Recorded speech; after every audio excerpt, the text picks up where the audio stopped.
Welcome back into the Ball Boys podcast. Finally here for some hoops talk. The NBA season. It's right around the corner. It's going to be here sooner than we know it. We're going to be doing these. I don't know if we have a consistent day. Saturday may be the day for the NBA pod drops. But once a week, we're going to come up here and talk hoops. Of course, NFL will still be twice a week, but we're going to start with the Eastern Conference preview today. I'm happy that the Dame trade went down when it did. I was really waiting for us to get back into the swing of things until the NBA was back into the swing of things. Preseason started today overseas. Timberwolves and Mavs. Luka looking like Luka. It was like 25 points in 15 minutes or something crazy. But yeah, man, the Eastern Conference is loaded. It's going to be a bit of a longer episode, I'd imagine, going topic to topic here. So let's hop right in. And of course, the biggest news, the thumbnail guy himself, Damian Lillard to the Milwaukee Bucks. Drew Holiday, Grayson Allen, pick swaps, two of them, and a pick to Portland in the deal. Then Portland, of course, flipped Grayson Allen. It was a 3-team deal. Grayson Allen ended up going to the Suns. 8 into Portland. We'll talk about those Western Conference teams next week, but I want to focus on Milwaukee's return here of Damian Lillard. To me, this is a smash home run for the Bucks. I mean, 100%. You bring back the best player in a deal, it always feels like you won the deal, but this is a smash on multiple levels. For starters, Damian Lillard solves the Bucks' biggest issue. Their half-court offense was stagnant compared to some of the other better teams in the East, right? The Celtics were clearly a step ahead of them. That's why the Miami Heat beat them in the playoffs, because in that half-court, slowed-down playoff setting, Jimmy Butler was able to outproduce an injured Giannis at the moment. I'll give Giannis some credit. He was hurt, but, a 5-game series is a 5-game series. And then even for the Sixers, right, James Harden orchestrated a better half-court offense than the Bucks had. And, for better or for worse, Grayson Allen and Drew Holiday couldn't stop Jimmy Butler in that first round. So I get that you're losing the perimeter defense, but when it comes down to crunch time, those guys weren't keeping up with the guy that you're going to have to in Jimmy Butler, or what were they going to do against Jason Tatum? We didn't get to see that far, obviously. So Damian Lillard immediately comes in, fuels this Milwaukee Bucks offense. As well, you had Giannis Antetokounmpo, a superstar who was letting the Milwaukee Bucks know, hey, I'm not happy with the current direction. I'm not settling for one ring. I want to be a top 10, top 5 player all time. I want to be one of the greatest, and that's not a one-ring move. And you have the Milwaukee Bucks, a team that isn't exactly a free agent destination. You have a guy like Giannis who, is a top 2 player in the league. You got to keep him happy. And what does this Bucks organization do? They go out and fulfill it immediately. They go out and make him happy, get Damian Lillard. So all around a home run play for the Bucks. As a Sixers fan, what was your initial reaction to Damian Lillard being traded to the Bucks after all the speculation he was going to Miami? Yeah, I mean, I was very ecstatic and not ecstatic because I know, at least for us Sixers fans, like we kind of have like that, not a rivalry, but it's very bad. We have a lot of bad blood with the Heat, and especially me being from down here, like a lot of people were so confident in Dame coming here, and even had Jimmy Butler doing the Dame time stuff over summer in like China or wherever he was doing, shooting around. So they honestly thought that. And it's crazy because, I believe it was like a couple of weeks ago, like there were some rumors that, maybe Dame to the Bucks was like a possibility, but like nobody thought too much of it. And then all of a sudden, 1, 2, 3, like you said, and he's in Milwaukee.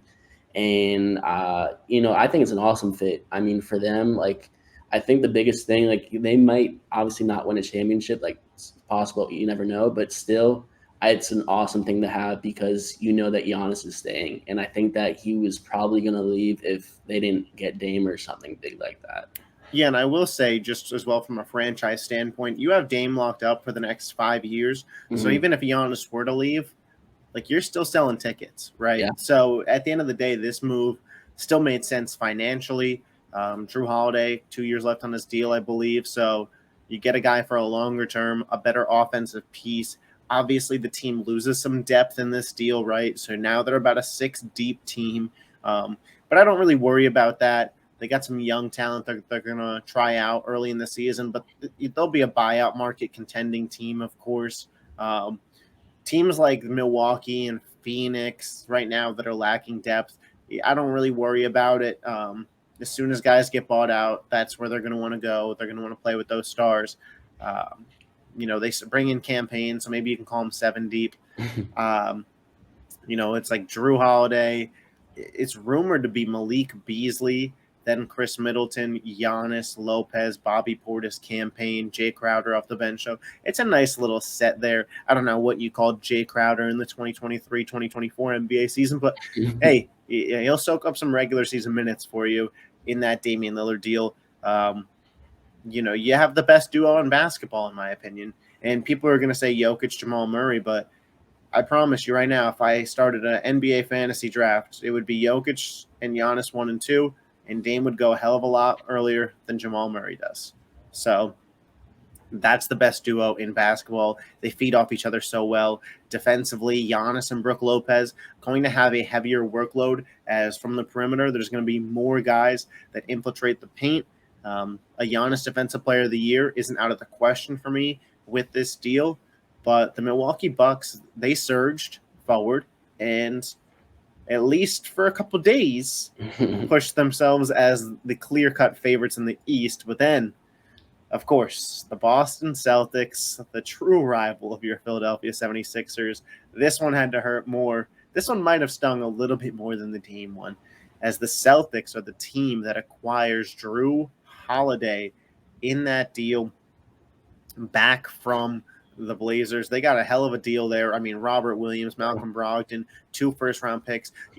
For Philly's credit, that's just not a deal they were going to be able to compete with, unless it was Harden to the Clippers on a 3-team deal. But reports came out that Daryl Morey wasn't willing to include draft capital as well, and that's what it would have taken. And was it the right choice? Was it the wrong choice? I don't know. You know what I mean? Are you willing to include multiple draft capital for 5-6 years down the road when you have Joel Embiid, who's over 31 years old? You don't know what his future is. Drew Holiday, only 2 years left on his contract.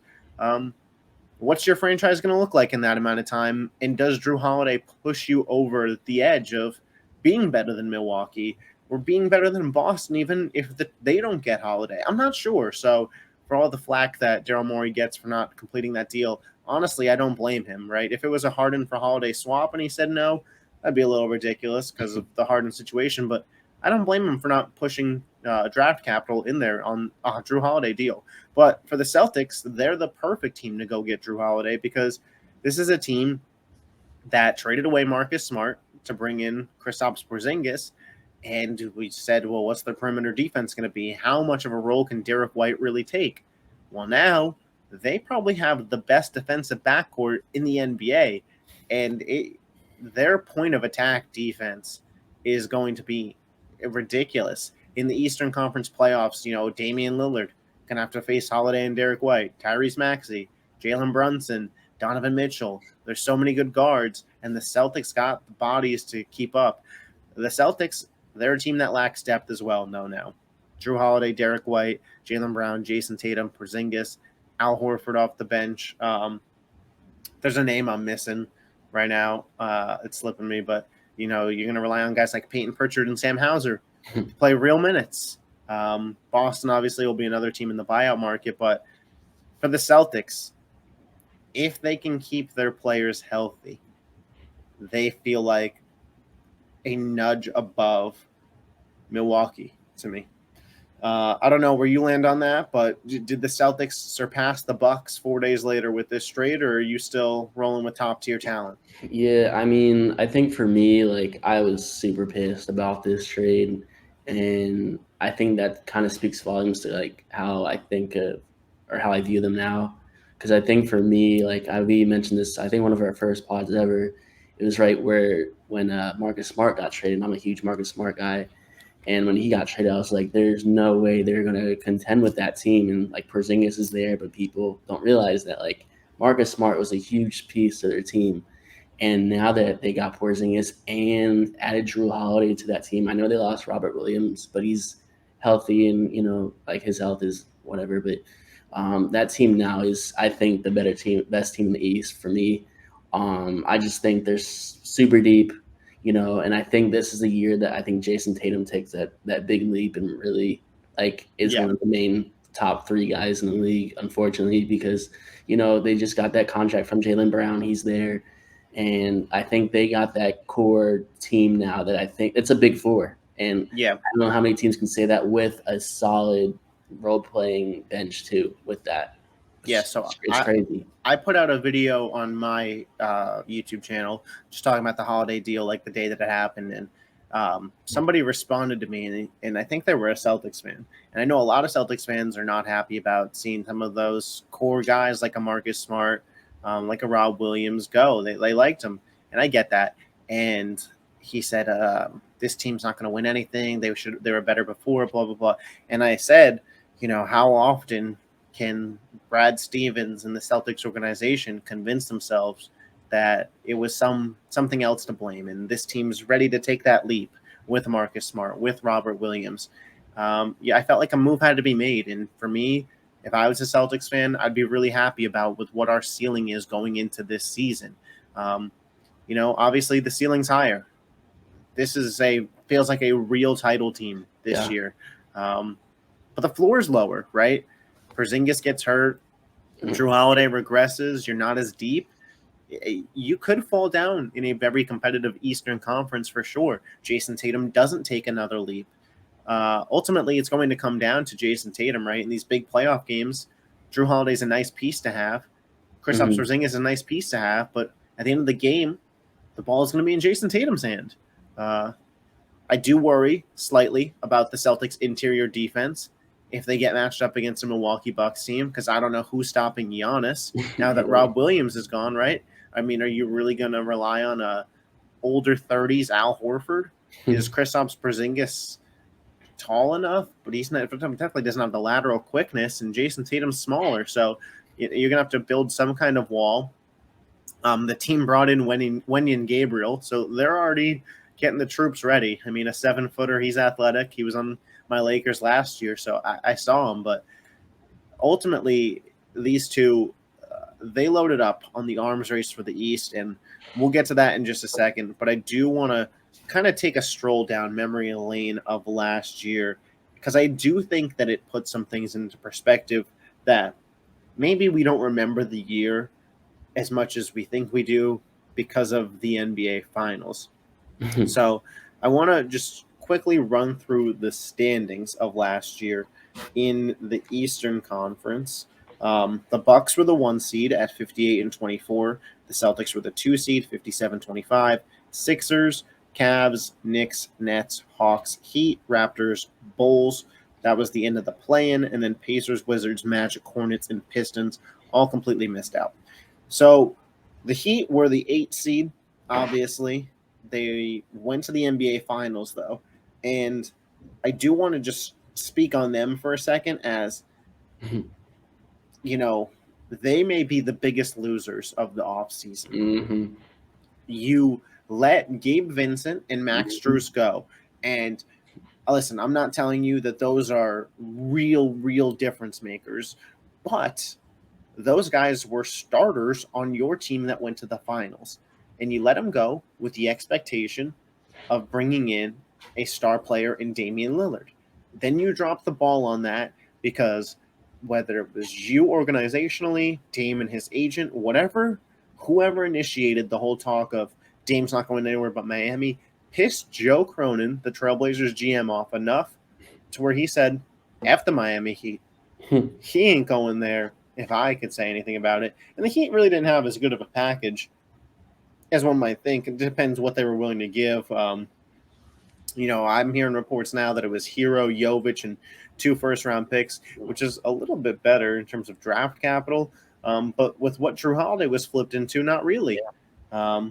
So, and then the Heat didn't get Drew Holiday, a team that could have gotten him. They don't have any interest in James Harden. Whether that's good or bad, that's up for you to determine.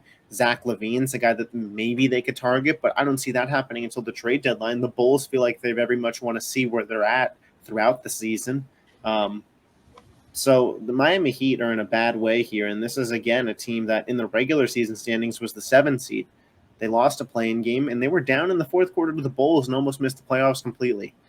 Jimmy Butler, another year older, less role players, and I know it happens over and over again with Heat culture, but they can't just keep pulling scrubs from the streets and making them NBA Finals level starting players. It is just not a system that analytically could work. Um, so that's my take on the Heat there. The Cavs and the Knicks, they stay about stagnant. Of course, the Sixers, they they have an odd situation going on right now with James Harden. And I just kind of want to get your perspective as a Sixers fan on, in your ideal world, opening night, is James Harden still a Sixer?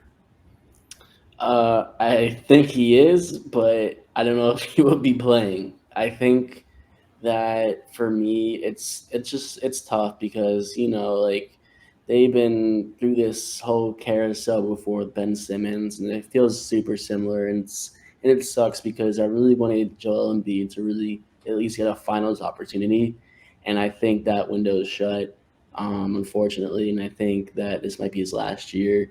And I think for me, it's just, James Harden is just super selfish. And it sucks because, I mean, we had a really awesome opportunity. And say, even if this year, like, he came in and really, had that, like, full fledged, like, I want to, like, prove something this year. We have a decent team this year with Nick Nurse, too. And he just doesn't want to do it. And I think for me, I think that's what sucks about it. So I think for me, I think he'll be on the team. If he's playing, I doubt it, but if he is, I don't know how much he's going to be participating. Maybe I'll have the fat suit on. I don't know, He bro. looked skinny at training camp in He did. Colorado. Yeah, You but you know, never know. He changes in a week. I it's real tough, right? Because the Sixers championship window with their best player Joel Embiid is now, and in a James Harden deal, you're not getting back a better player than James Harden. Nope. There was a sliver with the Dame deal, but it never felt like that was real. They're a team that could potentially be in on Zach LaVine. And here's the thing: Daryl Morey's not going to trade James Harden for pennies on the dollar. He's not going to. We watched him do it with Ben Simmons, right? We've watched him do it before, and Ben Simmons was on that Sixers team for like what, a year and a half, and Daryl Morey said, "I'm going to let him sit until I get what I deem as good value." And to be fair, it worked. He got James Harden, who was good value, and eventually there will be a team desperate enough to give good value. The Clippers claim to be so in on James Harden, but Terrence Mann is untouchable in a deal. Yeah. So, if I'm Daryl Morey, I'm not saying yes to that either. What do I want? Robert Covington and Marcus Morris and your scrub wing players? Like, that's not going to help me win a title. If Mhm. I'm Daryl Morey, I take the shot that, hey, let's bring Harden to camp. Let's see if we can't work this out. These are all adults in a room. Their best opportunity is with James Harden on the team playing at the level he did last year. I'm sick and tired of how this narrative came out. And I'm not a true Sixers fan, so true Sixers fans are going to be mad at me for this, but they lost to the Celtics because of Joel Embiid. It was not because of James Harden. James Harden is your second best player. Okay? He won you 2 games in that series. He won you a game 1 without Joel Embiid, and he won you a game 4 in that overtime. Joel Embiid, simply put, his offense doesn't translate to the postseason. He's too foul hungry. The calls don't get made. He's a finesse big and needs to add a post move. How often can you go against Al Horford, who is about 40 years old, and get sunned by him when you're the league MVP? We watched Nikola Jokic body the Miami Heat, and I'm convinced that Joel Embiid wouldn't have been able to. We watched Bam Adebayo eat against the Celtics. It his offense doesn't translate. And I hope that it's something he worked on this offseason, because with the way James Harden played last year, if Tyrese Maxey takes a leap as a scorer, they could win. So I don't hate Daryl Morey and the Sixers running it back. I know it's an unpopular opinion, but listen, the best opportunity you have to win if you're Daryl Morey, Joel Embiid, and the Sixers is getting James Harden back on the same page as you guys and playing it out for the year and then going and getting a new contract next year. Play your ass off, prove that you're still a double-double guy, lead the league in assists, and some team will pay you. So that's my thought on the Sixers situation. I do want to pose a question to you here. Cavs, Knicks, Nets, and Hawks. That was the 4 through 7 seed last year. The Cavs, obviously, they disappointed in the playoffs. They looked really bad in that Knicks series. The Garland-Mitchell combination didn't look like it quite worked, and Mobley and Jared Allen in the playoffs felt like maybe those two big men can't be on the same court together. For the Knicks in the playoffs, Jalen Brunson looked outstanding. This is a team that brought in Dante DiVincenzo, but Julius Randle had an up year last year in the regular season, and then it seemed to fall apart in the playoffs, which is nothing new for Julius Randle, and as well RJ Barrett, a very hot and cold player. For the Brooklyn Nets, they started the year with Kyrie and Kevin Durant. The end of the year with Mikal Bridges leading the way. But they were feisty. They put up a good fight in a sweep versus Philly. Obviously, they just didn't have the top-tier talent to compete. And then the Atlanta Hawks had a really bad start to the year, but when they brought in Quinn Snyder, this team looked very good. They took the Boston Celtics to 6 games. Trae Young, DeJounte Murray, Clint Capella, Hunter. This is a team that got rid of John Collins to get more playing time for the young guys. So of those 4 teams, which team do you see as most likely to take the leap in the East to be a top 2 seed? I think for me, based off what I saw last year, I really think it's people are gonna love it, but I think the Knicks. I really think they have like that identity that they've been missing forever. Jalen Brunson looks like the best signing in the past 5-10 years based off money wise. Yeah. And I think it's just their culture, I think, is finally there. When I compare to the other teams, like you have, the Cavs, like they have the players, but I still think their culture. I don't feel like Donovan Mitchell's bought in. Yeah, I don't like that setup. For me, the Hawks, that situation is very weird. There's a lot of moving pieces. People are getting traded. Trae Young might be out. Like I don't trust them. And then like a team like the Nets, like it's the same thing. Like I don't know. So for me, the Knicks are the only team that really, I can really be like, okay, like I could see that happening, and I think they have a decent team, and I think they could, if they get a big trade, come at the trade deadline, like a nice solid piece, maybe even James Harden. I mean, they're a team that was rumored to be interested in Harden. They're a team that's rumored to be interested in Donovan Mitchell if things go south for the Cavs. Maybe the Cavs abandon ship.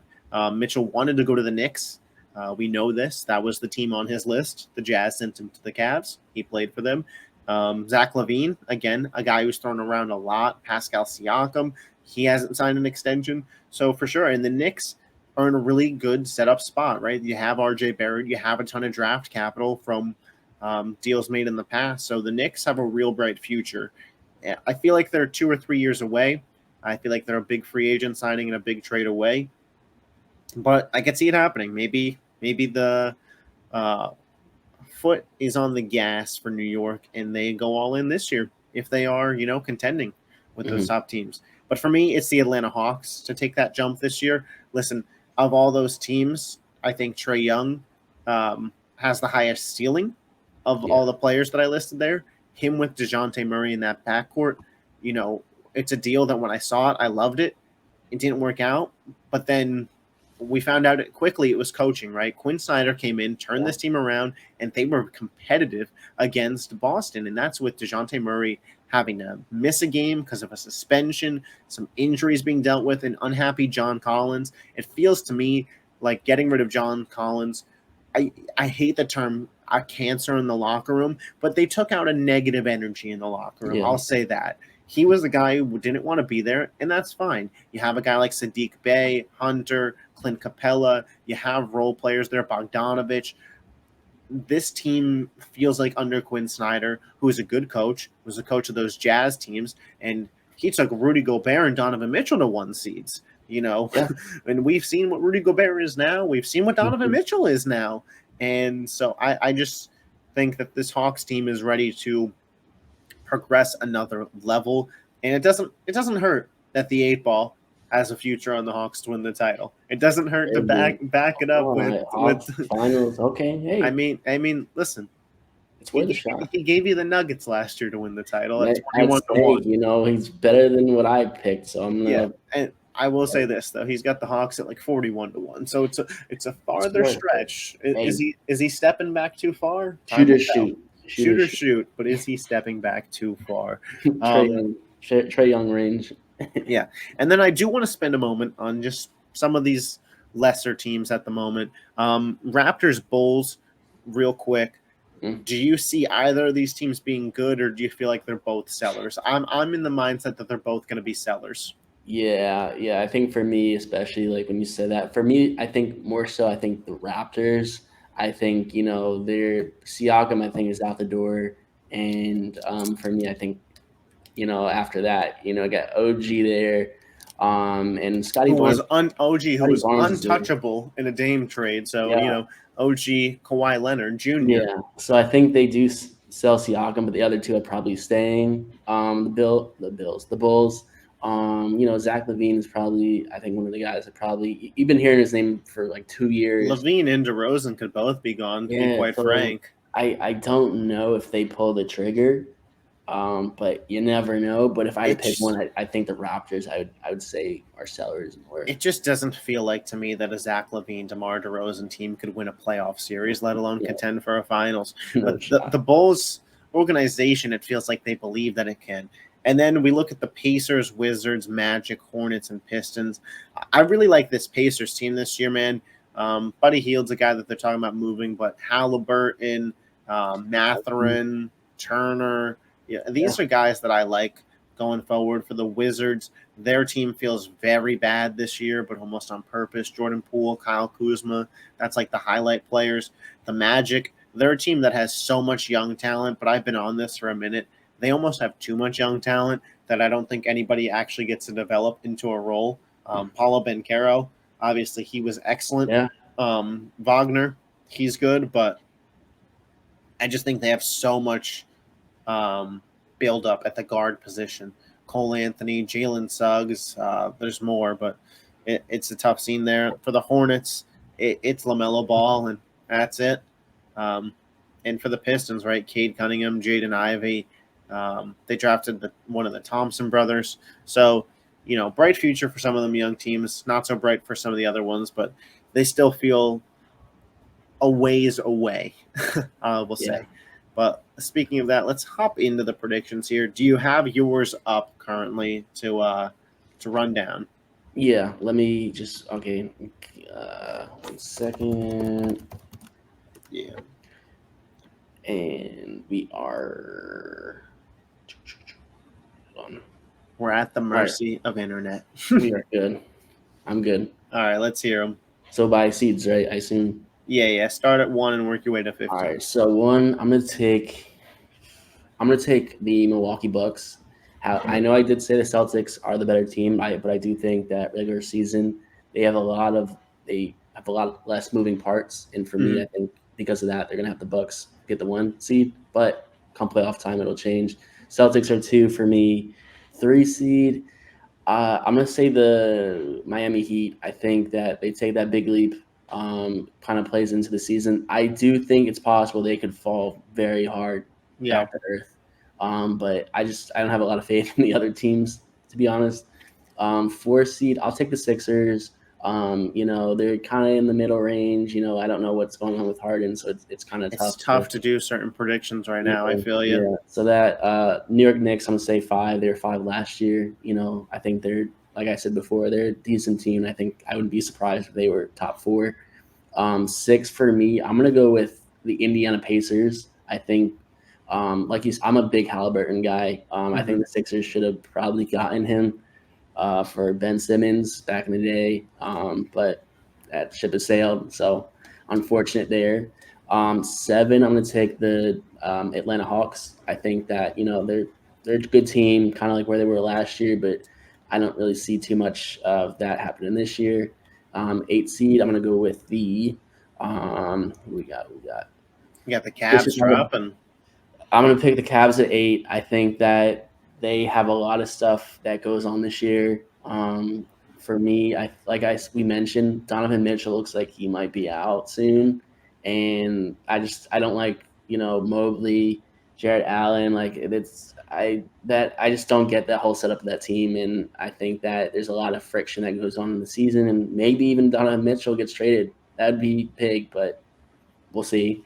9, I'm gonna go with the Washington Wizards. I think that they have a good shot of surprising a lot of people this year. Jordan Poole, he's there, and he's slept on. I know he didn't have a great season last year, but that Draymond Green situation, like that's a tough way to really like kind of be comfortable in that environment, and it was tough, So they got other pieces with him, and I think like they could get back to where they were. So that they're 9, 10 seed. I'm gonna go with the Charlotte Hornets. I mean, Ball's there. They just got from Alabama. What's his name? Braxton Miller. Yeah, yeah, Bryce Miller's yeah. Miller. So he's there. I don't know how good he is yet, but I mean, top 2 pick. So we'll see. But I think they have solid pieces that they could work with. 11, I'll go with the Orlando Magic. 12, I will go with. I feel like the lottery. 12, I'm gonna roll with Detroit Pistons. I actually kind of like the Pistons this year. They could be even higher for me. They have a lot of young core pieces. Jaden Ivey, I'm a big fan. I'm pretty sure he's out of Purdue, and he was a baller there. So, big Jordan Ivey guy. 13, I'm gonna roll with the who am I missing? I don't know if you said Toronto yet. I don't think I heard Toronto. Chicago yet. Toronto, yeah. Okay, yeah. So Toronto, I'm gonna go with 13. I think, like I said, I think they're sellers this year. I think midway they have some difficulty getting whatever they got going over there, and they're sellers. So that's that. Chicago's 14. Look, so I think that with Chicago, it's one of those things where they have a lot of expectations and they kind of just plummet and they just sell the farm. So you got Vucevic, They just Levine, extended Vucevic. I don't see him going. DeRozan. Yeah, but I'm just saying like the 3 guys that they have. Hmm. But I think if they sell the other 2, DeRozan and Levine, like they're gonna go down the tubes because they like it's just I don't know they for the past 4 or 5 years I don't know why they haven't really rebuilt. They just kind of like put a band-aid over their team. Yeah. So we'll kind of see what happens in Chicago. And then last but not least, I believe I don't know if he said the Magic yet. I said the Magic, or maybe I said 15. That was 15. I just misnumbered because I said Magic, I said Wizards, Pacers, Bulls. Yeah, so maybe I just misnumbered. And you said the Hornets. You said the Pistons. I guess you missed. I Yeah, think you misnumbered. yeah. Okay, so I have the Bulls coming in last in the East. Yeah. I mean, hey, sometimes the young talent's got to move up, right? And that's what you got going on there with Raptors and Bulls at the bottom. At the top, I got Boston as my 1 seed. Spoiler alert, I got Jason Tatum winning the MVP this year. Yeah. Hey, check Dylan's TikTok out, man. I saw that today. Yeah, I think all the pieces are there for Tatum. Hasn't won it yet. Going to be on a top seed. He is the number 1 scoring option. I had some people push back on the YouTube shorts saying Giannis is going to win it. I don't think Giannis leads his team in scoring. And I think it's very tough to win the MVP when somebody else averages more points than you on your own team. But I have Boston as the 1 seed. I have Milwaukee at 2. Honestly, you could flip-flop them. Those feel like the 2 clear-cut best teams in the East. I have Atlanta as my 3 seed. I do think – I'm not saying I think that they're the 3rd best team in the East, but I think that they have a really solid regular season. I think Trae Young is a guy who's available more than some of other players. I think Quinn Snyder really coaches up this team, and they have a true identity going into this year. I think they have an excellent 3-point shot going into this year with all the pieces that they got. At 4, I got the Sixers, right? What is going on there? We feel the same way, so I kind of just plopped them in the middle, trying to get as close as possible. My assumption is that they keep Harden, and he sticks it out for the year, but we'll see. At 5, I also have the New York Knicks, so we have a Sixers-Knicks matchup, both of us. Like I said, I don't think the Knicks improve this year. I think the Knicks, it's another, oh yeah, we got the right pieces cooking. Let's go all in this offseason. At 6, I got Cleveland, so I don't have them falling as far as you do, but they were the 4 last year. I have them as the 6.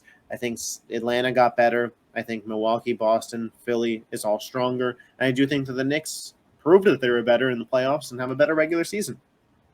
At 7, I got Miami. Listen, this is where about this team was last year. And as currently constructed, I don't see them as better for an 82-game stretch than Cleveland or New York. 8, I got Brooklyn. I like Mehl Bridges. I like Cam Johnson, but at the end of the day, they don't have the superstar talent to keep up with the teams above them. 9, I have the Pacers, taking a leap, getting into the play-in. Tyrese Halliburton, Turner, like you talked about, I really like them there. 10, I got the Orlando Magic. At a certain point, these young stars got to figure it out. I think they take another step forward this year. Toronto at 11. Like you mentioned, I see them selling. I think Siakam is definitely a trade candidate. Keep your eye on Golden State. That's all I'll say. Keep your eye on Golden State. If the Chris Paul situation doesn't work out, they send him to the North and he gets bought out. Washington at 12. They have enough NBA-ready players that I think they'll be fine.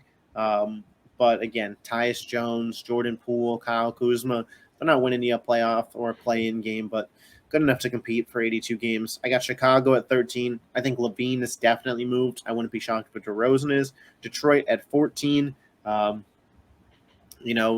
They feel like they're a couple pieces away, but I like the backcourt of Cade and Jaden Ivey, and we'll see. Houston got the better Thompson twin, so we'll see. And Charlotte at 15 for me. Listen, I don't think Miller's that good. I think Scoot Henderson was the clear-cut number 2 pick, and they didn't select him. I think they're going to regret it. I like LaMelo, but, can't be a one-man team in the NBA. So we're not going to do playoff predictions today. We'll get to those at a later date. But those are our Eastern Conference predictions. Be sure to let us know yours, what we got right, what we got wrong in the comment section. As always, give us a follow on Twitter. Give the College Kids a follow on Twitter as well for all of your sports betting needs. They got NBA futures coming out. They got MLB playoffs going right now, 6-1 to start off the postseason through the wild card games. Absolutely raking in some money for y'all. So be sure to give them a follow. Be sure to subscribe to the channel to watch us cover NFL and NBA all season long. Until next time, peace. Deuces.